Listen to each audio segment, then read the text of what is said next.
မင်္ဂလာပါရှင်ညီမချယ်လေးကောင်းရန်တရားပါအုံနာအသက်တွေညီမတို့ရန်တဲမှာကားအပ်တဲ့အခါပထမဆုံးနေနဲ့သူတို့ကကားအပ်ရင်ဘာလုပ်ပြရမလဲဆိုပြီးတော့အရင်ဆုံးမေးကြတယ်ပေါ့နော်အဲ့ဒါလေးကိုညီမရှင်းပြပေးပါမယ်တချို့ကလည်းအကျိုးဆောင်ခါမေးကြတယ်ပေါ့နော်အခုဒီဗီဒီယိုလေးမှာညီမတစ်ခါလေးရှင်းပြပေးပါမယ်ရှင်ညီမတို့ကားရန်တဲမှာကားအပ်တဲ့အခါညီမတို့အုံနာလေးရဲ့ကားတွေကိုအကျိုးဆောင်ခါ10%ယူပါတယ်ရှင်ဥပမာကားလာစာ10သိန်းဆိုရင်အကျိုးဆောင်ခါ1သိန်းမှာ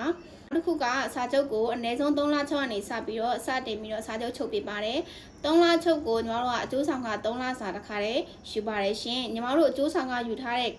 ကာလအတွင်းမှာကားနဲ့ပတ်သက်တာကိုညီမတို့ rent ကအလုံးစုံတောင်းယူထားပေးပါတယ်ရှင်အဲ့လို့ရှိရင်မလုပ်ပေးရမလဲဆိုပြီးမေးကြတယ်ပထမဆုံးတစ်ချက်အနေနဲ့ကတော့ကားအဲ့လို့ရှိရင် GPS တက်ထားပေးရပါတယ်ရှင်ဒီတစ်ချက်ကတော့ကားအမှားကန်ထားပေးရပါတယ်